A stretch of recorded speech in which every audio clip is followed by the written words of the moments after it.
Welcome to the interview of Chancellor Phoebe Haddon. I am Ruth Ann Robbins from Rutgers Law School, and this is AALS section on Women in Legal Education's Oral History Project. Today is June 7th, 2019, and we are here on the campus of Rutgers Camden in Camden, New Jersey. And I'm here with Phoebe Haddon, who is the Chancellor here at Rutgers Camden. So let's start at the beginning, Chancellor Haddon. All right. Tell us where you were born and where you grew up. I was born in Washington, D.C. Mm-hmm. My father was in dental school at the time. Oh. And my mother was actually living in a different place in Hampton, Virginia. Oh, wow. But by the time I was born, we came together in D.C. And how long did you stay in D.C.?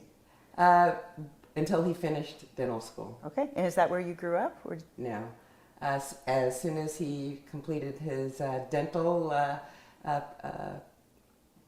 as soon as he finished dental school, he went to the Army, and so we actually lived in South Carolina for several years before he actually started practice in New Jersey. So, as we're both from New Jersey at this point, did he start in South Jersey, North Jersey, Central Jersey?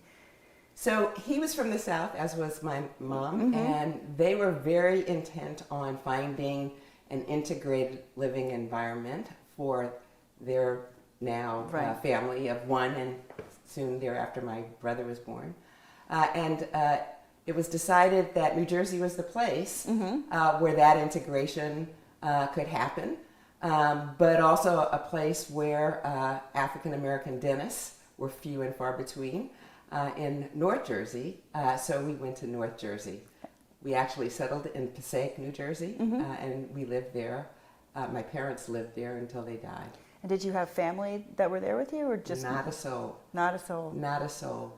But I would mention that just as many other people who migrated north, they migrated north with friends. That's nice. So my family migrated north to Passaic, but many of my father's classmates who had encouraged him to go to New Jersey either had grown up in New Jersey or had settled in their practices there. So these are medical doctors as well as dentists who were part of the Howard University group that he knew. And so that's a principal reason why we moved to North Jersey. And you went to school in Passaic? I went to school in Passaic. There were several elementary schools. Many of them were segregated, ironically. So we chose to move into a place that was integrated, that is, mostly white, almost all white, in one part of Passaic. My mother actually taught in another part of Passaic, which was mostly black, and later Chicano. So I know that you mentioned your father was a dentist. Your mother, did she also work outside of the home? Yes, she was a junior high school teacher, and she had worked before we came to New Jersey, but she did not work for the first few years that we were in New Jersey. And I know that you've told me in other conversations that her background was very important. Informative to my thinking, at least, yes. So did you want to talk a little bit about her? So she was from Hampton, Virginia, and right outside of Hampton was Langley Field Air Force Base. And at Langley Field Air Force Base, they were developing the first jets at that time. This was the late 40s. And part of the support staff that was deciding on what needed to be done to actually fly into space was by mathematicians who were part of the Langley Field complement of workers. And during that time, they went to Hampton University now, which was Hampton Institute at the time, which was a historically black institution, still is, but well known for their mathematicians and scientists. And so they recruited a cadre of women who were graduates of Hampton and who were strong in their math skills.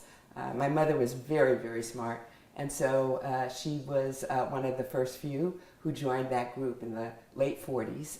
She was a supervisor of one of the cohort of women that they used. So that's an amazing role model for you. Yes, it is. Except for I was never very good at math. But you're good at other things. So you mentioned you had a brother. Did you have other family members you were close to? Yes, my mother was very, very attached to her family, as was my father. But my mother was really homesick for the first few years that we lived in New Jersey, and so we very often either went back to Hampton, where her family was mostly residing, but she was also very close to her sister, Rachel Bassett Knoll. Right. And she and my aunt took turns traveling to visit each other in the summers. So every 2 summers, we would either be in Denver or they would be in Passaic, New Jersey. So your Aunt Rachel was also a role model for you? Oh, she very much was, and continues to be. She was a homemaker, like many other people during that time. But she also became very, very active in the political settings in Denver. Initially as a housewife who was really concerned about the level of quality of schools in Denver, particularly in the context of, again, the segregated schools that professed not to be, but were segregated because of neighborhood assignings. And so while she was a homemaker, she spent much of her time in PTA type things and later became part of the movement to demonstrate the segregation that existed in Denver. And the way that she did that was by running for the school board and eventually becoming the head of the school board.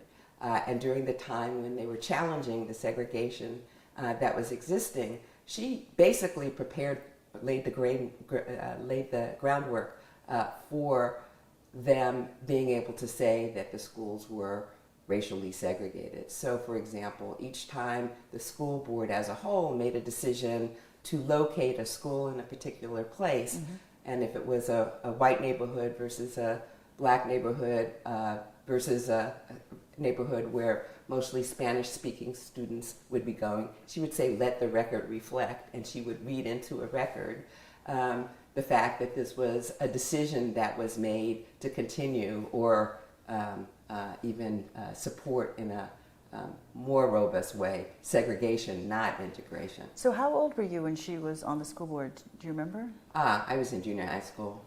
And was that influencing your thinking even at that young age? I knew that she was doing that work, but she continued to do that kind of work, not only in the school board context, but also in Denver as a whole. So she was a well-known, and still is, a well-known figure in Denver, and not because she's alive, she's not, but because her name is on many, many things.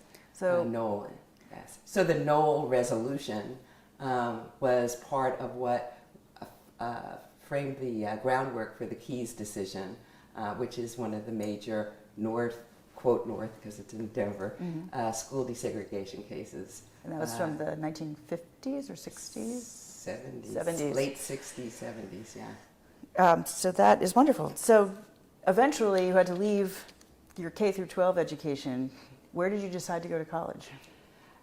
So I was the kind of student in high school and in junior high school, quite frankly, that had a good social life, but it was a social life that was only on the weekends, because for the most part I was in white schools where the social setting, once you became 12 or 13, became segregated racially as well as ethnically and by religion, basically, during that time.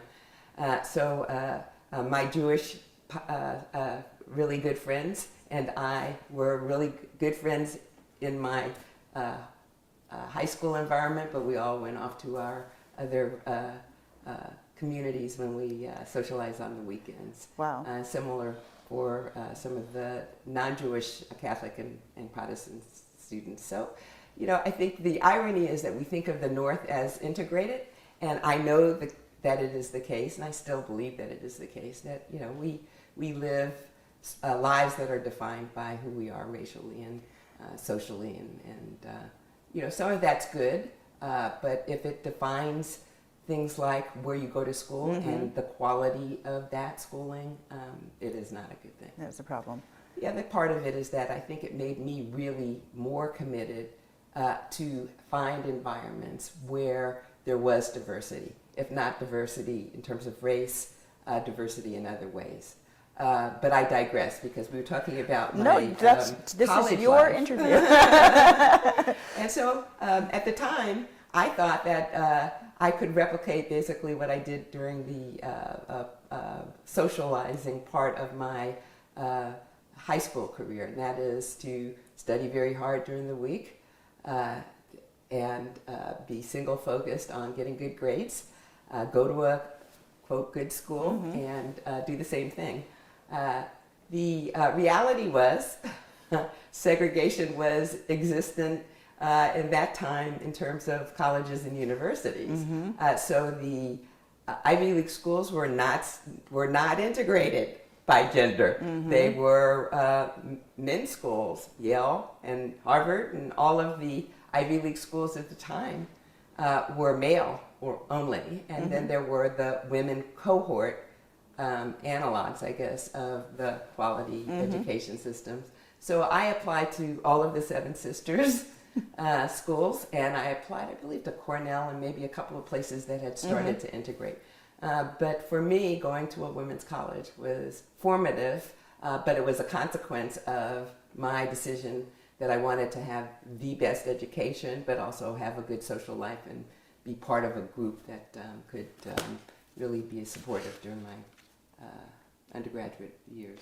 So you said you applied to all of the Almost all. all of the sisters. Well, not all of them. I guess Radcliffe and Vassar. Wellesley and Smith were my first choices. And you chose Smith. Yes, I didn't like some of the others, but I chose Smith. Okay.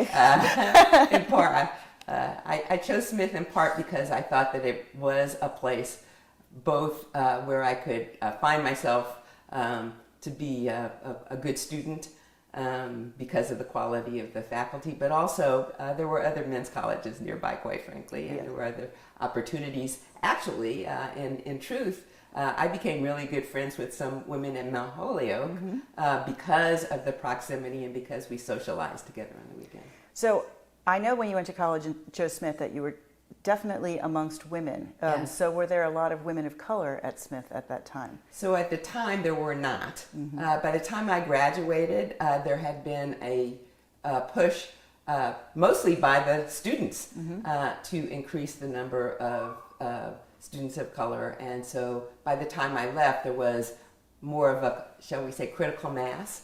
But at the time that I went, there were about 8 students. 8 students. Do you remember how large your class was? So I think my class is about 20. 20? Yeah, but when I came in, we had the opportunity to interact with just a handful of other students, 8 or so. So how many students overall were there in your class? 200, 400? I think it's about 200, maybe a little less. So, okay, so 20, 10%, it's not great, but it's... So it wasn't 10%, so it was more like 5 or 6 or 7%, yeah, I'd say. Very small number, and I'm saying people of color. Did Smith do anything to help you with that aspect of your life at Smith? So I'd say that kind of push came, again, from students, not from the institution itself. I think the institution, first of all, at the time, there were no women presidents of these schools. And so at the time, President Mendenhall was his name, was very much rattled by the fact that there were these students of color that he had not really interacted with much who were pressing for more in the way of a student population, but also in terms of what was offered and the kind of environment that was really naive about the existence of people of color and culture and things like that. So Smith is part of a 5-college consortium. Did you meet with other students of color across the 5 colleges? Or? Yes. So, that was similar to my social life at home. I studied very hard during the weekdays, and we went around the 5 colleges. But actually, because of the fewer number of people of color, particularly blacks, in that area, even as they were growing. It wasn't just the 5 college area that we went to. We went to Yale, we went to Harvard, we went to all of the other male schools in groups as part of social life there. So did you know anybody when you went to Smith, or did you go by yourself? Did you know anybody else at all when you got there? So I had friends from home who were women in the women's colleges like Wellesley, and I had friends from home who had gone to Harvard or Yale or some of the other schools, Amherst, so I had 1 or 2 people that I knew, either who were classmates when I was, not so much classmates, but friends from around New Jersey that I knew, but also my family went to Martha's Vineyard every summer, and so I had a group of friends that I socialized with in the summer, some of whom were also in school at the same time. So how do you think Smith shaped you? I know that the women's colleges really do seem to shape their students in particular ways. How do you feel that Smith affected you? So it matched my desire to view myself as someone who was a critical thinker, who could make her own way, who stood on the shoulders of other women, but also could be a match for any man. And that was formative before going to Smith from my family. But it also was certainly emphasized in terms of the women that I interacted with at Smith. I don't think that that's true of all women and all women in women's colleges, much less elsewhere at that time. But I think that that's how I chose my friends. That's what I really was aimed at. And I was very committed to studying and doing well. So I graduated with honors. I have a thesis that was developed that I really, still think is pretty good. What did you study? So I was government. I was a government major. I had a lot of courses in sociology as well. I knew I was going to go to law school, and so I had the commitment to do the kind of grounding that would make me able to do the law that I was interested in. So my government professors were people that I interacted with about that for the most part. Were any of those professors women? One was, yes, but that was not my thesis advisor. She was not my thesis advisor. Philip Green was my thesis advisor, and he was someone who promoted the work of women on that college, as did most of the men. But he was particularly helpful for me. And there was an African American faculty member who was part of the government faculty as well. It's Walter Morris Hale, and he was really, really a terrific mentor and someone who almost all of us who were there, who were looking for some guidance, would go to. He was British. He was very proper in the way that he spoke, and he loved us dearly. He was very, very direct and committed to making sure that we always did the best we could, and let us know when he thought he was being disappointed by what we didn't do. So what was your thesis about? It actually was about politicization and the period of time that we were living in terms of women becoming more active, and the student activities that undergirded the quest for equality. Were you involved in some of those activities while you were there? Yeah, we traveled and demonstrated in different places. Because this was actually, what were the years that you were there? At Smith? Yes. I graduated in '72, so you were right. So you were right in the middle of it. Yeah. So a little behind the initial Columbia type events, but by the time I was there, most of the universities were very active about divestment and really interested in making sure that the students who came were integrated into the system, but also a critical mass And more importantly, that the faculty also became integrated. So those were the things that we really pushed. I think our parents, I probably would if my daughter was doing the same thing, and she did. But we'd say you better make sure you're doing your studies. But those were things that we were passionate about. And you're still connected to Smith. Yes. You just won an award from Smith a Yes. few months ago. Yes, it's a Smith Medal, and that was really lovely. It really focuses on the particular things outstanding things that alumni are doing, and so the alums who were part of that cohort for me were really special. It was 6 or 7 other of us. Who were there. Congratulations again. Thanks. Thanks. It was good. So you said that you always planned to go to law school. When do you think you decided that was your goal? So I don't remember a point in time when I wasn't going to go to law school. I come from a family of lawyers. I'm the 4th generation. My daughter's the 5th generation. So it really was something that was part of the process.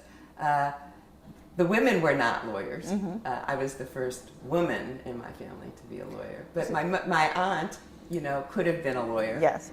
She was a sociologist, I think I said. And she could have taken that other tack. But again, like my mother, when she married the principal person who was doing the breadwinning kind of work was the father.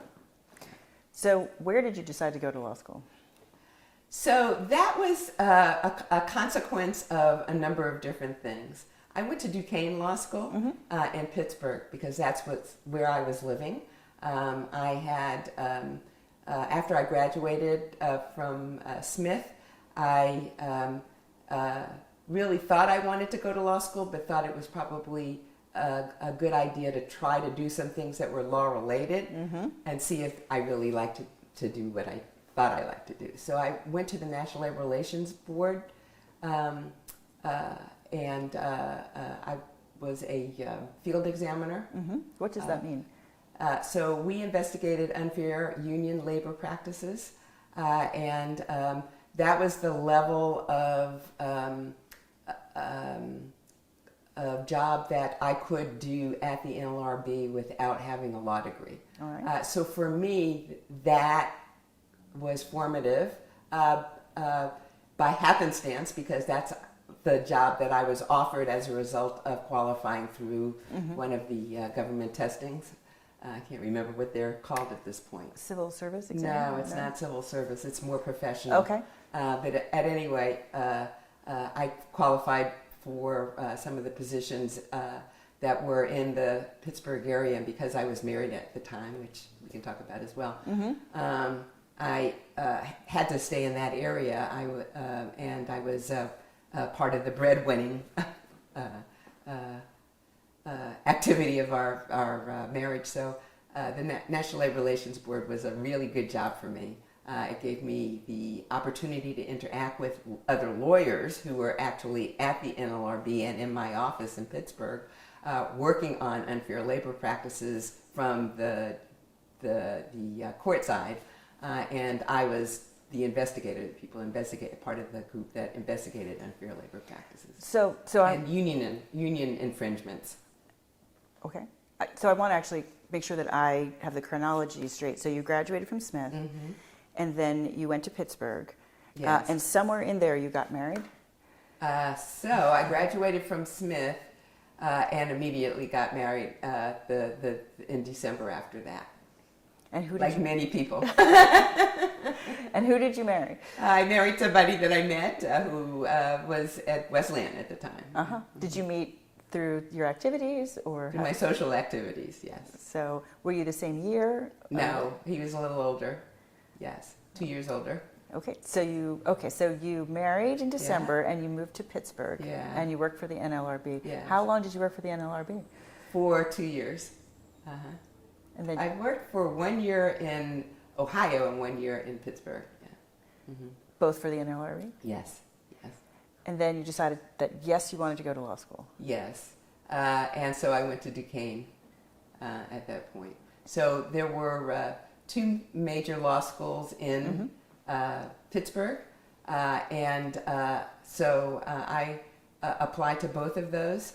And I was not going to leave Pittsburgh, in part because I was married, but also because my parents said, if you're married, you're on your own. Oh. And so, they help at times, but basically that was the commitment that, if you were, as they said, big enough to be married, then you're old enough to carry your own weight. So I enjoyed being in Pittsburgh. Pittsburgh was a larger place than Passaic was.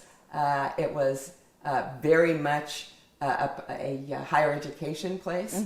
And so not only was there interaction at Duquesne, but also Pitt and Carnegie Mellon and other schools. My husband at the time was at Carnegie Mellon, and that's why that was the place for me. Was he also in law school? No, Carnegie Mellon doesn't have a law that's school, right. so it's a business school. Yes. Yeah. Okay, so when you went to law school, how many other women were in your class? I was trying to remember that. I'd say about a dozen. There probably were fewer than that, but there were about 6 or so that I became good friends with. 6 or so, and how many women of color were in your class? There were 2 others. Were you friendly with those women also? So this is also an interesting story. The reason why I went to Duquesne and not to Pitt was because I got a full scholarship, and since my parents weren't paying for it, that was a good way to go. I did not get a full scholarship at Pitt unless I took one less course.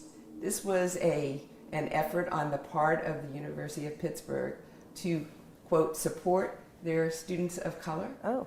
And, I chose not to take that scholarship because there was nothing in my record that would indicate that I would have any problem getting through law school, and I was offended by that. Yes. So I went to Duquesne. And I also went to Duquesne because I got a full scholarship, but also because the dean of that law school was the one and only African-American dean in a national law school. Oh. And he was committed, his name was Davenport, Ron Davenport. He was committed to increasing the number of students of color who were going through Duquesne while he was the dean. How many other students of color? You said 3 women, so how many men? There were 2 men, as I recall. So was he successful in increasing the number? No doubt, but that's 0 to... Yeah. Okay. And he continued to do that. Yeah. So while you were there particular professors who influenced you? I know you said the dean. He did, for sure. The dean did. Did he also teach? Yes, he did teach, but he also ensured that, as long as I did get good grades, and I worked hard and did get good grades, that I would do the kinds of things that would situate me in position to make whatever kind of career choices I would make. So it was at Duquesne that I first had the experience of a large law firm practice. So did you work at a large law firm in the summers between? Yeah. So there were 2. The first was in Pittsburgh, and that was Reed Smith. Reed Smith is now much more extended nationally, but at the time it was and still is a powerhouse in Pittsburgh. And then the second firm that you worked at over the summers? It was Wilmer, Cutler, and Pickering, and it's now Wilmer Hale, but I went there and ultimately went into practice there for a couple of years. So what sort of courses did you gravitate towards when you were in law school?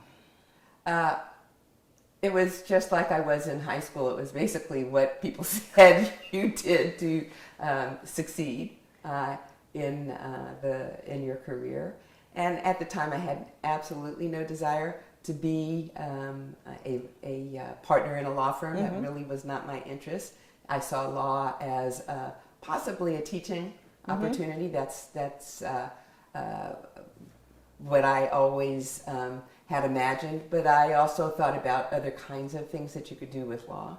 And so I was very involved as an undergraduate in things that I did socially, action kind of work.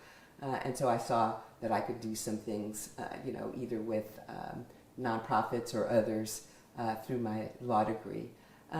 I actually liked law practice a lot more than I thought I would, and it probably was a function of the 2 summer opportunities that I had, but also the fabulous people who went through Wilmer.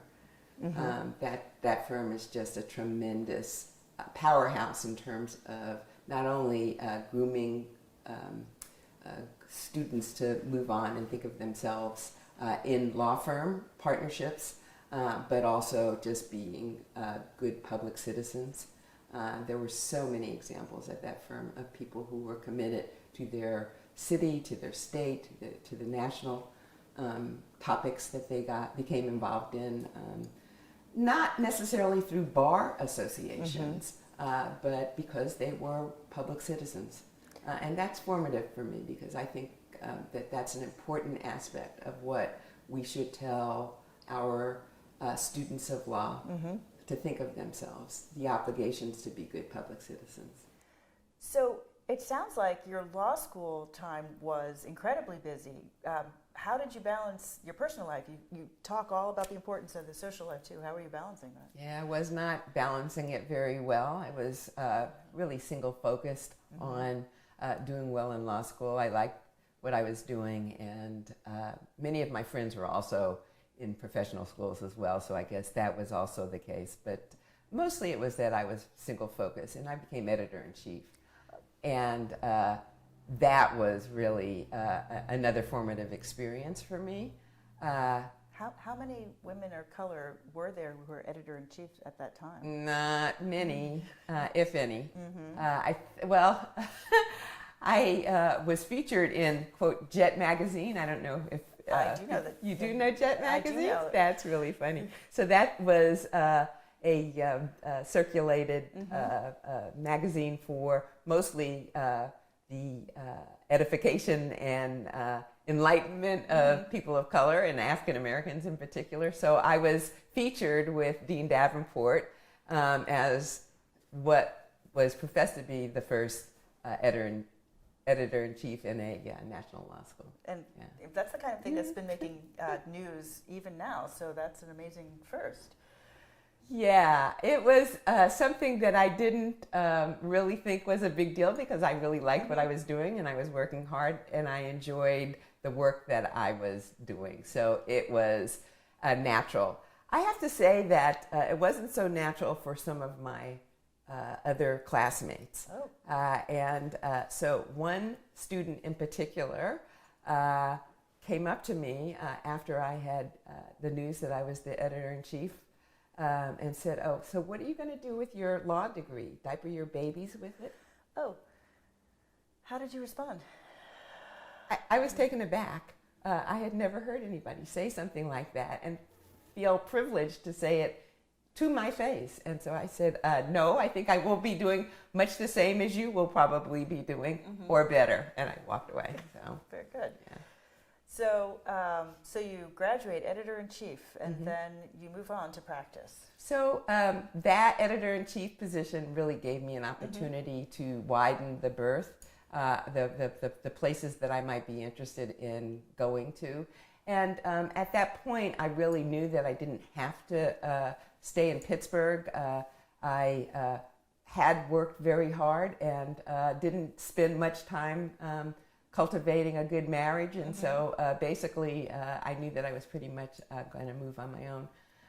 So I went to Wilmer, Cutler, and Pickering in Washington as a result, and I really had the opportunity to interact with a number of just awesome people who were committed to law, but people who were really engaged in public interest work.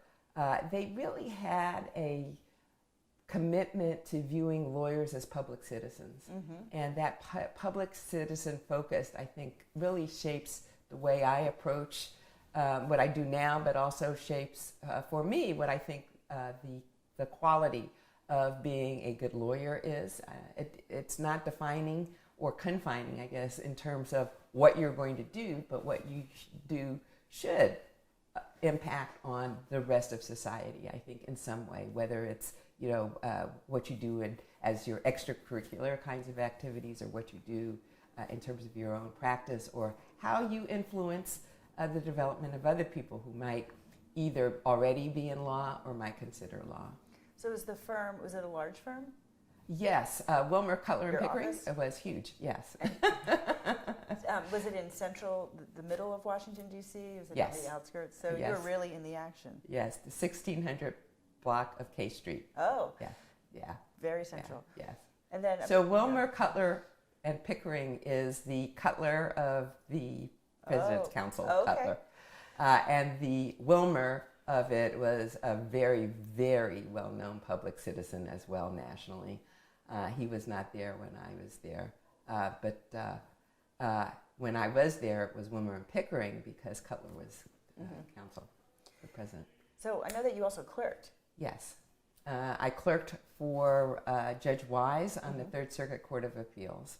And that honestly was the consequence of my relationship with Dean Davenport and his willingness to encourage some of the members of the Third Circuit to consider Duquesne Law School as opposed to Pitt or some Ivy League schools. And many of the Third Circuit chose only Ivy League school clerkships, but Judge Wise did not. And B, to consider women. And so my judge, Judge Wise, was a very conservative Republican judge, but he was the most fair-minded man I've ever met. And he was committed enough to being what I'm calling the public citizen that he actually hired a young woman before me. She left before I came, but he also hired me, a black woman, and he hired another man during my clerkship experience who was a Jewish person. That was something he had not done before. So he actually was one of those people committed to diversity that I'm talking about, that believe it is important in terms of having people exposed to different interests and things. So at some point, we in legal education got to have you as one of our leaders. So let's talk about how you made the move into legal education. So I always wanted to teach, and I don't know why that is the case, other than the fact, as I've said earlier, I come from a family of lawyers and educators. And so this seemed to me the best place for me to find a niche. So I did some summer programs and things that increased that interest. And I had my clerkship as a way of getting the law firm experience behind me, because at the time, in particular, if you were being considered for law teaching at major law major law schools, you had to have the clerkship experience. But you probably also had to have some law firm experience. So this was all part of the process for me to make my way towards being considered at some of the institutions that were in the area. So, and were you looking for a particular area of the country, or were you just looking for legal education, or how did you end up where you ended up? So the interesting aspect of that, I think, is that even then, even with my clerkship experience, the Duquesne Law School law degree was not something that most law schools bought as where you should go to law school, where you should come from, your pedigree. And so I went to Yale for an LLM soon after I taught, but I went to teach first. And I believe that was also formative, having that exposure at Yale, but really it was a credential because I know that I had a very, very good education at Duquesne and had the best of teachers, all of whom were willing to help me and support me as I made the decision to go into law teaching. I also think that I had a good group of people behind me from the law firms that I went to, not Reed Smith as much as Wilmer, who themselves had been in practice and gone to law teaching and then come back very often. So they also introduced me to the places that I might be interested in. So let's talk about your first law teaching. So my first law teaching experience full-time was at Temple Law. And like so many other things I've been referring to, I was there at the right time. As someone who was coming out of the clerkship experience and someone with a little work experience, I was a good candidate for a law school like Temple. But I have to say that in the same respect that I said about Dean Davenport and his commitment to Duquesne and having students prosper, it was because of Peter Leocoris that I had that wonderful experience of going to Temple. Peter Leocoris was a force of nature as a law school dean. He later became president, but he was a law school dean at the time, and he was totally committed to making Temple the most diverse university law school out there. And so he actually recruited 6 or 7 of us at the same time. So you had an incoming professor class of 6 or 7? Yes. And how many so of you were? To me, it was wonderful because we talk about critical mass now. That was not a term at the time. So that's the genius of him thinking about, people need a support system. People will have a commitment to these new faculty. But they also need to have each other. And so that was part of why it was so important for me to have that opportunity. So how many of the 6 or 7 were women? Me. And how many were people of color? They were all people of color. Okay. They're all black. Oh, all right. Yeah. So, but I am trying to think if there were any other women either at that point or just later. It was just me at the time, yeah. So what were you teaching at Temple? I taught the torts and also torts-related kind of upper class courses. So I taught products liability and things like that. Things like Yeah. So you said that you were one of the only women there at the time. Were you joined by others? I mean, yes. So I was not the only woman there. Someone who was also formative for me was Diane Milson. And she had been there several years before me. She had started, as I recall, as a librarian, which is really how most of the women before me, that generation before, started as law faculty. They started in the law library and were moved over either as adjuncts or ultimately full-time. So were you one of the first who was hired straight into a tenure-track job? I think there were a few people who were hired right before me. So the first several years, I was within that first several years of faculty who were hired directly through clerkship experience, kind of the same sort of way that the men were being recruited at that time. So how was that experience for you, tenure-track, woman of color in this is the early 80s at this point, or? 80, I'm going to say 83. Okay. It was terrific. I had a great group of people of color there. Diane Milson was supportive. Marina Angel was there as well.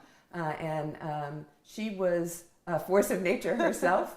And she was very, very, very committed to having more women. So I was one of them, and there were several others that followed me.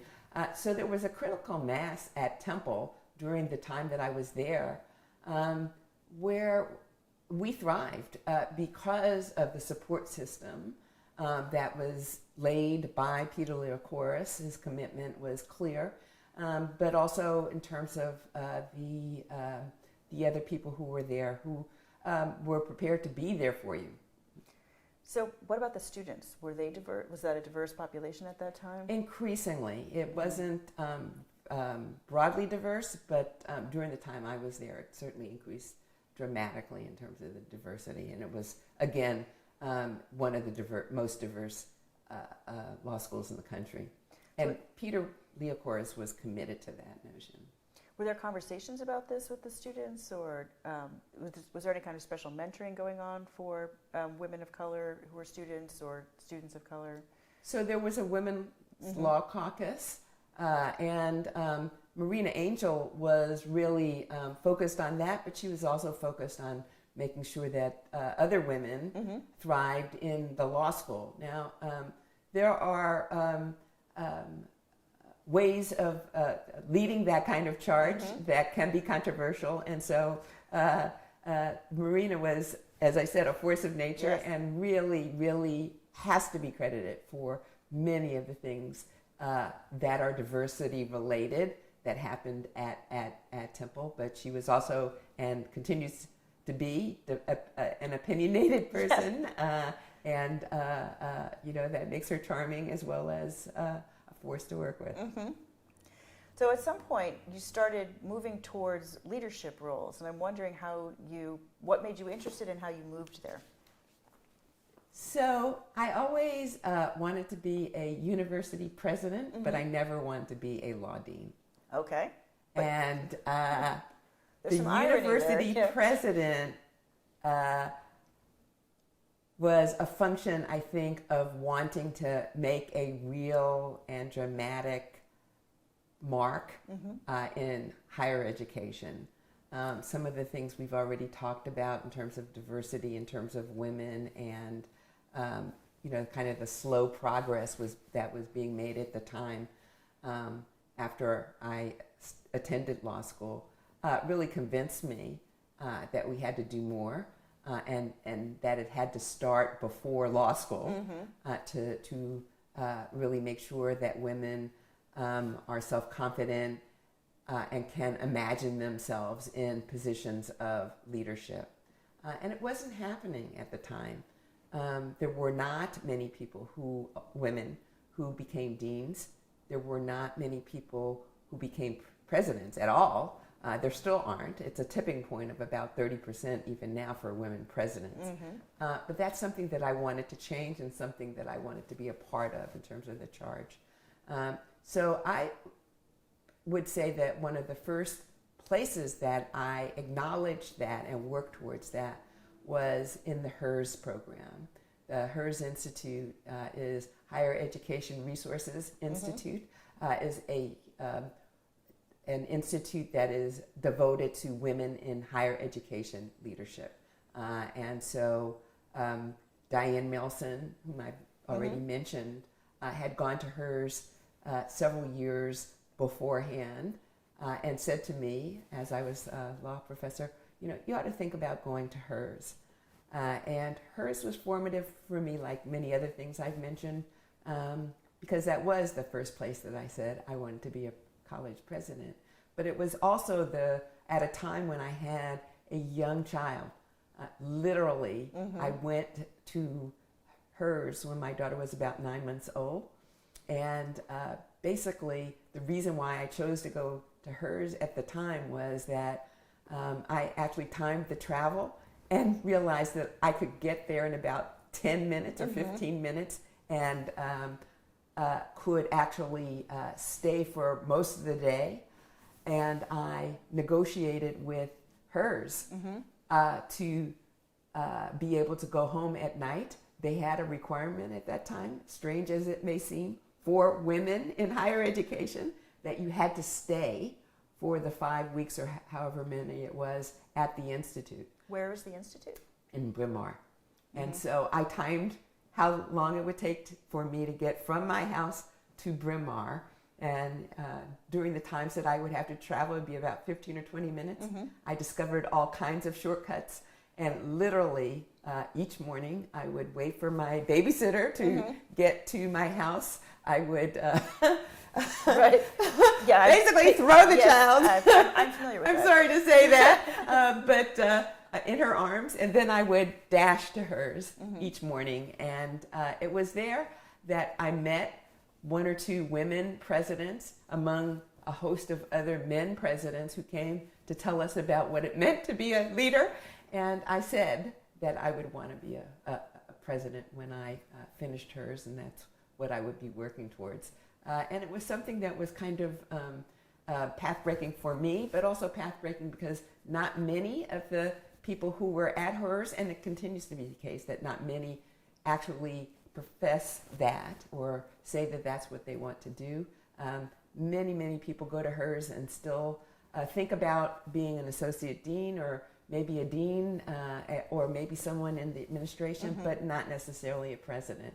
So I'm committed to hers from that standpoint. I go each summer or when I can speak because I want people to know that you can do this and that you have to be able to imagine yourself both in that position, but help people to understand what are the impediments for your becoming effective in that position that don't have to be there. So despite not wanting to be a law school dean, you were a law school dean. I was a law school dean because I went through a number of different presidential opportunities where I would literally get to the last one or two. So, looking half full, half empty, I might say that race played a role in that.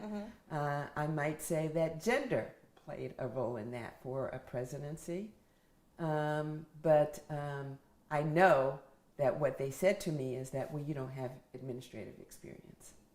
And so ultimately I decided that it was best for me to get that administrative deaning experience and not at Temple. And so you left Temple. Yes. And became a dean. Yes, I was dean of the law school at Maryland, and I actually liked being a dean. It was fun being a dean, and it was a really, really good place. Similar to Temple, it was a good place from the standpoint of the already documented and impressive commitment to diversity.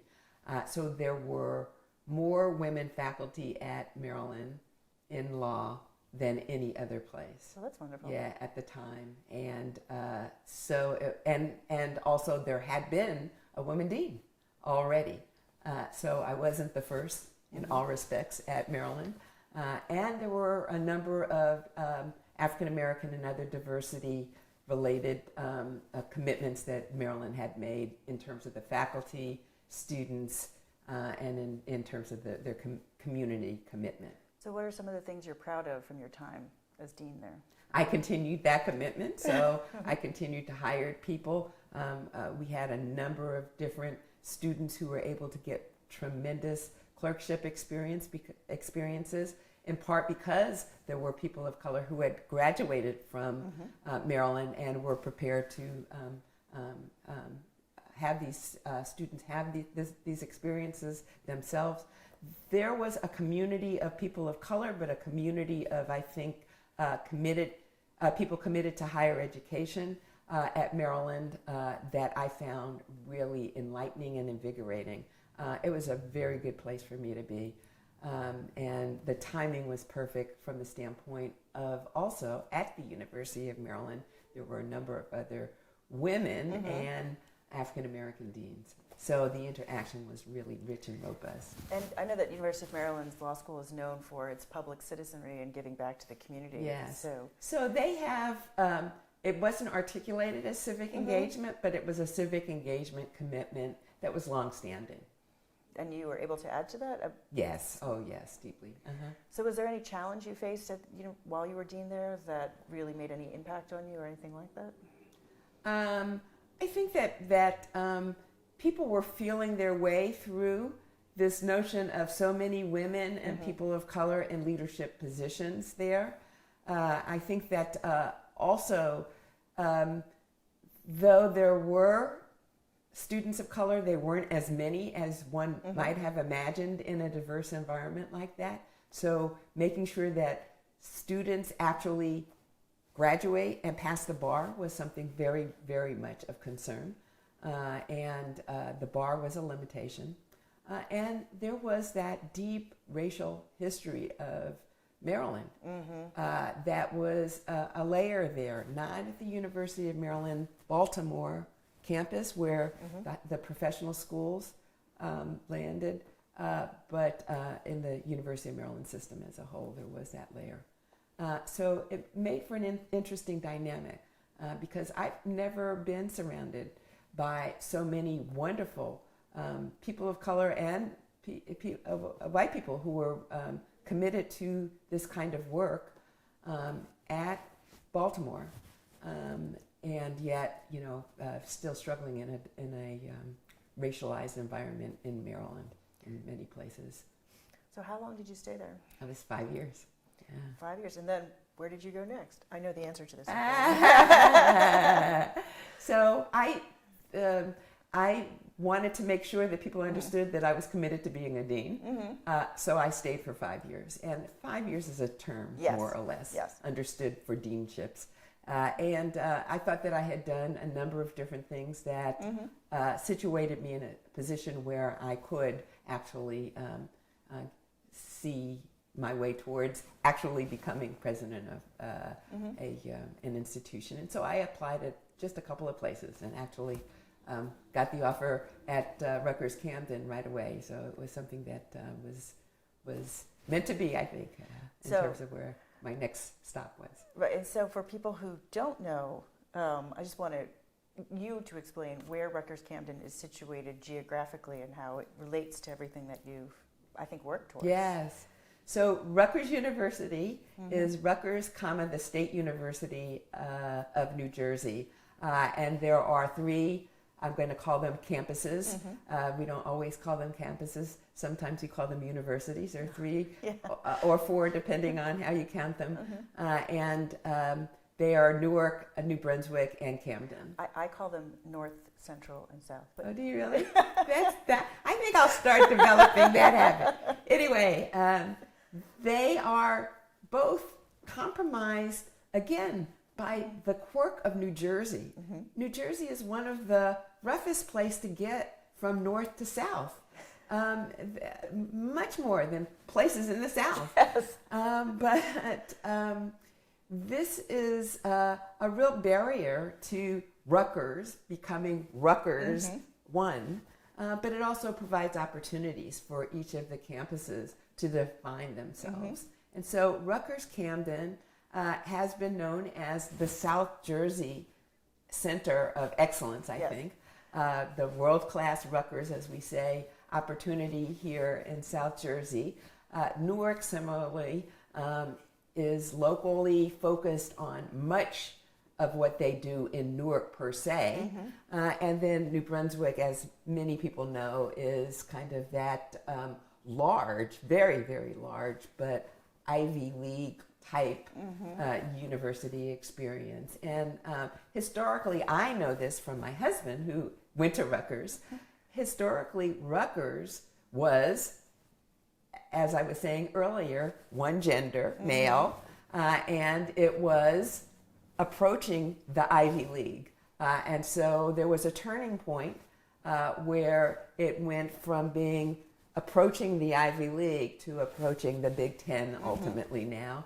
But at the time my husband was here, they were thinking of themselves as, equivalent to going to the Ivy League. So he actually went from, my present husband, went from Pittsburgh to Rutgers. And ironically now I'm the chancellor here at the southernmost campus. So you've had a lot of initiatives while you're chancellor. Tell us about some that you're most proud of. We have a commitment to civic engagement here at Rutgers University Camden, and that was something that preceded me.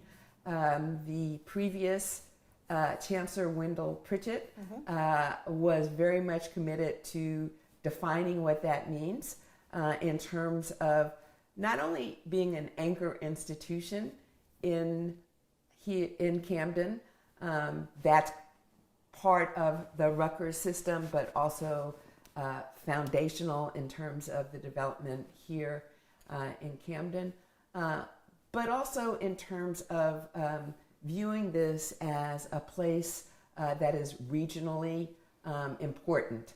So that includes, from my standpoint, based on his initial kinds of movements in that direction, that includes not only being part of South Jersey, but also being part of the region that includes Philadelphia, parts outside of Philadelphia, and parts of central New Jersey, and some part actually of Delaware. And so I think of Rutgers Camden as a much larger center of activity than what Rutgers Camden had been in earlier times, where it was basically a place where South Jersey folks who didn't necessarily want to go to New Brunswick or didn't think they would fit in New Brunswick would thrive and have that world-class Rutgers degree. I have to say that I attended an event several days ago that was commemorating the 50 years of one of our faculty members here at Rutgers Camden, not at the law school, Cal Maradona. And the people who were there were his 50-year friends. And 50-year friends on up to real-time friends here on campus. And it really spoke volumes in terms of what Rutgers Camden has meant and continues to mean for the students who become faculty or alumni and who go out into the world. There is this kind of really strong, wonderful, nurturing feeling that comes through in terms of Rutgers Camden and the Rutgers Camden experience, even in the law school. I'm from the law school, so I can say that. Even richer than Maryland, I'd say. That really is very important, and I want to hold on to that. I feel that I continue to kind of serve that in terms of the kinds of activities that we have on campus.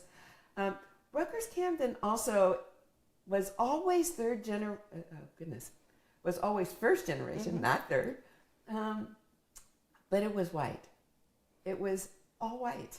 And so those 50-year folks who came to embrace Cal were all white. One or two black people who made it through, but basically it was white, first generation, and proud. But that first generation feeling translates for people, I think. And so on our campus, even though that first generation now is Hispanic and African American, it still is the same sort of feeling that we're in this together, I think, in a way that's different than some other universities. Now, maybe I'm fooling myself, but I really think that that's the case. I think that people leave here feeling as if they're nurtured. It might be an us against them kind of mentality sometimes, but it's us that is the focus here. And it helps, I think, both in law school but elsewhere, when you think about how to excite people and engage people and invigorate even when they're feeling discouraged. You are very excited to be just talking about this. That comes through. And also, there are billboards on the way to Philadelphia that I've been seeing about the affordability. And I know that you were a leader in making sure that Rutgers Camden was affordable to people. So that was actually one of the things that I will continue to be most proud of. But it came out of the fact that we really wanted to be an access place and knew that whether it was first generation white or African American or Latino, people couldn't afford a Rutgers tuition.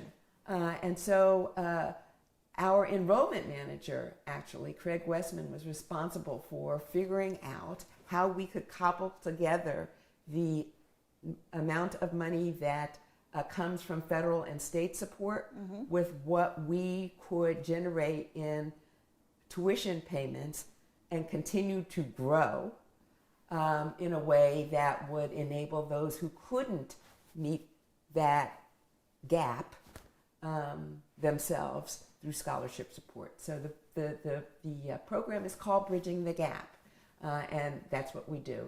And so it's enabled a lot of other people who would not have been able to make the choice to come to Rutgers, any Rutgers campus, to come to here, or to make a decision to go elsewhere. And so it's been a great experience in terms of diversifying the student body dramatically, but also I think it's responded to some of what we hear every day about student debt. Every day it's in the newspaper about people defaulting or people in such debt that they can't ever get out of it. I read something about someone who was going to have to take 30 years to get out of the debt that he or she got from just being an undergraduate student. And so this program is being studied by the Federal Reserve Bank, of which I'm a board member, to really think about whether it can be replicated or changed a bit, but useful in thinking about bridging the gap, so to speak, for other universities and colleges. It makes for a wonderful story to tell because we have a very, very diverse student body now. But also, I think it's attracting other people who like to come here because of that, the richness of the students. I mean, just in summing it all up, it feels like what you've done now that you're in this position of power is really bring all the themes that you've had together. So those are some of them, yes. And I think it's also really, really important for anybody to think about these kinds of positions. It's the leadership. It's not me. It's the other part of the leadership team that really is excited to come to work every day and is thinking of these kinds of things that will enable us to thrive. And I think that that is the case here. And it doesn't sound like anything in your life has been serendipity, but has been very much the product of a lot of hard work and a lot of planning. Yeah, so, the reason why I laugh is because I hear people talking about serendipity. Particularly, there are women who talk about serendipity. Well, I just happen to be. And you can look at it that way, but I think if you look at the arc, where people start and where they end, it's not serendipity. It's what they've done to put themselves in the right positions. It's hard work. It's being able to come out of yourself and be engaged. It's all of the things that people don't think about once they're on the other side, but is kind of path building. And some of the things that I've had happen to me, like not getting presidencies when I've tried for them, really now help me to understand what I needed to know and what I didn't know and how I might help other people learn or have opportunities for experiential understanding of what leadership means. And I think that's actually what's really wonderful about you, Phoebe, is that you're both a role model and a mentor. And I know that you offer to mentor just about anybody you meet. And so I think it's fun. I really love talking to people. And I also can hear myself, but I can hear other people that I know have said the same thing. And I can tell them some of the things that, well, you ought to think about it in this way or that way. So that comes back from my experience at HERS. Just hearing one or two women talk about their experiences as presidents was formative, or quite frankly, talking to Diane Melson as dean, associate dean, or talking to Marina Angel as a faculty member. I mean, you have to have the ability to imagine yourself in a particular position. And then you have to step out of that and think about what you can do to make it your own. And so these kinds of positions are like that. And I like to tell the story also about a college president a university president, somebody that I had known for a long time, who said to me one day when we were in a president's event, when I was first here at Rutgers Camden, he said, well, it was Walter Gee, by the way, and he's been president of umpteen different universities, large universities. So Walter said, how do you like your job? And I said, I really like it. And he said, yeah, it's that macro level, isn't it? And it's some of that, I think. It is that you are not and can't be embroiled in the everyday minutia of things on campus. But on the other hand, it only succeeds if you are engaged and engaging with the people who are. So on a campus this size, not like the sizes of the campuses, the universities that he's been a part of, in this context, I think it's that I interact with, the deans. They sit at one table. It's almost like a kitchen table, literally, that we can sit at, because there are four or five, depending on how you count it. And we can continue to talk, even, when we're finished with our formal part of our meeting. Pick up a phone or, just go down the street. So it really is a community where we can touch each other, where we are engaged one-on-one and can view ourselves as part of a team. I think it also is the case that people have to imagine themselves. So they have to have positions like associate deaning or other opportunities. The reason why I am concerned sometimes about that, though, is that men didn't have to do those other things. And it was my experience, and I think it continues to be the experience of people who are seeking positions of leadership, that people ask about their administrative experience. And you don't get the administrative experience unless you get the people, administrative. right? Yeah. And if you don't want to spend the rest of your life in that job, maybe there are some other alternatives.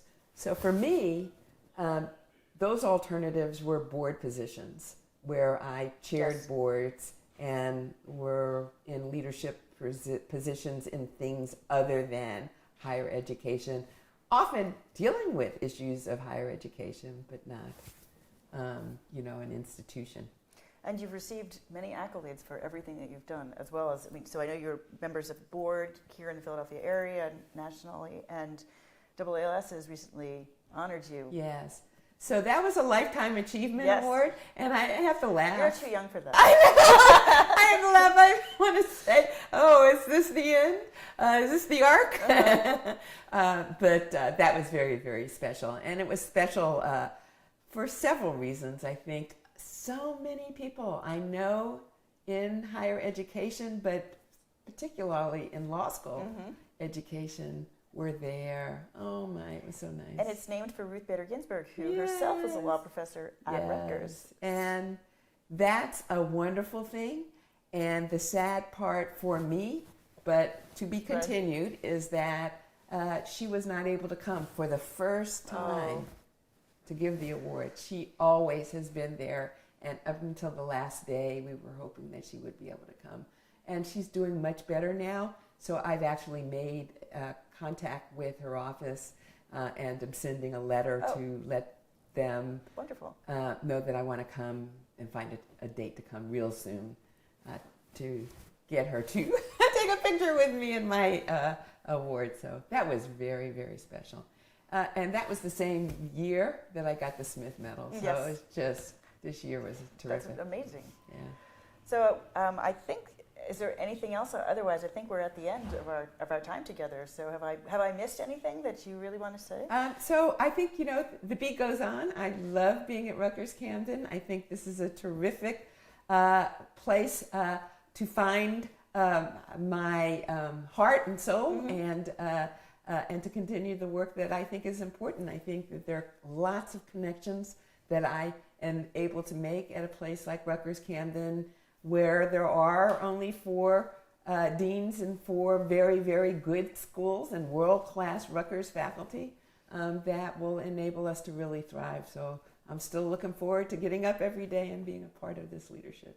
Well, we are glad that you are looking forward to that. Thanks. So thank you. You know, I know that we've been wrapping up, but I haven't asked you about your home life because I'm not sure that men would get asked that. But I'm going to ask you anyway about how your home life was during all of this leadership. Yeah. So my home life has been a continuation of my professional life in many ways, because my husband, Frank McClellan, who has been my husband for about 30 years at this point, was a law professor along with me, and we've been engaged in a number of different writing opportunities together, and so we've both supported each other in our individual scholarly work, but also supported each other as I went on to leadership and he continued his scholarly activity. So I'm just thrilled. He is about to wind up, as we speak, a book that he's been working on for several years, and that is a culmination of his reflections of his scholarly work and how it connects to the practice experiences that he's had throughout his academic work. So we have very different perspectives on higher education and how we've used our experiences as law faculty, and now for me as president. But we've been part of a kind of partnership that has been extraordinary, and it's something that I highly, highly value. And the best part about it is out of it came also getting to know his two older boys who are in their own activities and grown, but also having a daughter that now is at the Legal Defense Fund doing litigation and trials that are just awesome in school desegregation areas. So I'm very proud of all of them, Toussaint, Malik, and our daughter Kara, for the work that they have done and the family that we have been able to bring together, and the grandchildren that have followed as well. So, and one last thing, because it's a Friday in June in New Jersey, so I know the answer to this, I'm guessing, but where are you going this weekend? So, if it doesn't rain, I'm going to the shore, because wait, no, you have to say it the right way. I'm going down the shore, as they say in New Jersey. I've always gone to the shore in New Jersey, and so this is so wonderful that I come back to Camden and am able to go to the shore. So I'm going to Long Beach Island. Everybody who's from New Jersey will know where that is. If it's sunny. If it's not, so be it. But the sun draws me, and I love the sun. So that's a great, great, great activity for me every time that I can get to. Well, I want to thank you, and I certainly do not want to keep you from going down the shore this beautiful Friday. So thank you so much for talking to us and for recording this for posterity. Thank you.